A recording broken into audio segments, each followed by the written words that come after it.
This is a fantastic device to keep people enslaved forever. And to cover this, there's a whole lot of other stories which I don't want to enter, phenomenal tools to control populations, which has been successfully done for a long time.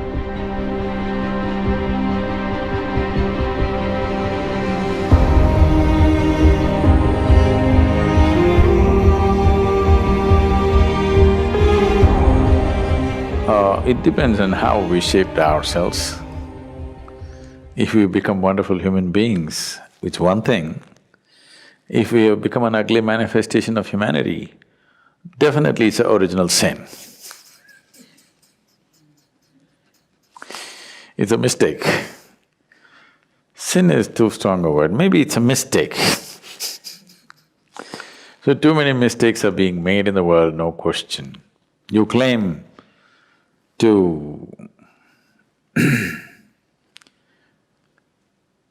appreciate or, well, you worship the one who is referred to as the creator, but you have a huge issue with the creation. If you do not appreciate the creation, why the hell should you worship the creator?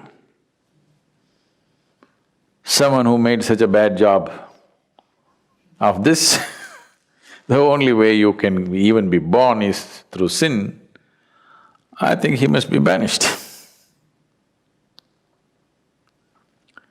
Now, this is a fantastic device to keep people enslaved forever. If you do not even allow them to come to terms with their biology, they'll never come to terms with anything in their life. Always they will be dependent on an institution or a person or something who claims to have connections.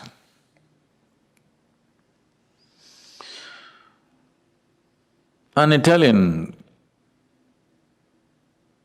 mafia guy was once brought to the law court and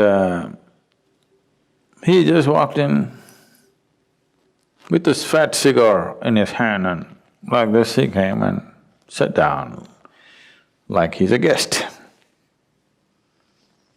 Then the judge looked at his arrogance and asked, "Do you have a lawyer?"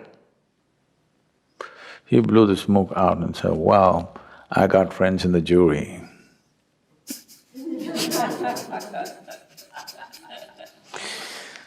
So people who are supposed to have connections elsewhere, you will always be enslaved to them because you feel guilty about your biology. This whole thing goes into more grosser and grosser states. So except in certain cultures, everywhere else where dominant religious beliefs were spread, in all those cultures, unfortunately, they make you feel guilty of your very existence, because that way you will always be enslaved to whatever they have set up.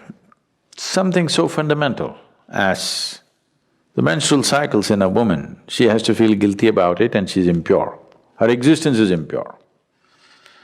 Unfortunately, I want you and all the teachers of the world to understand, if your mother did not have menstrual cycles, you wouldn't be born, even if she met your father.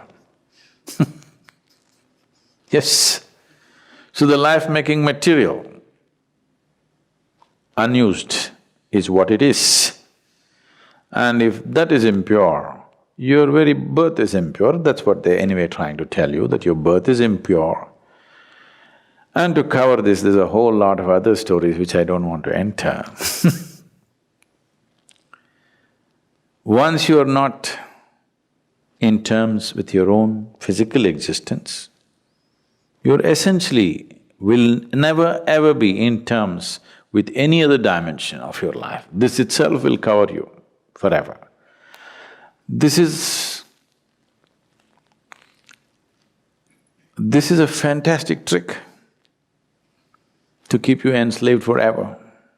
No wonder institutions have lasted Though they've lost their relevance, they stay simply because your existence, your very existence, you're guilty of.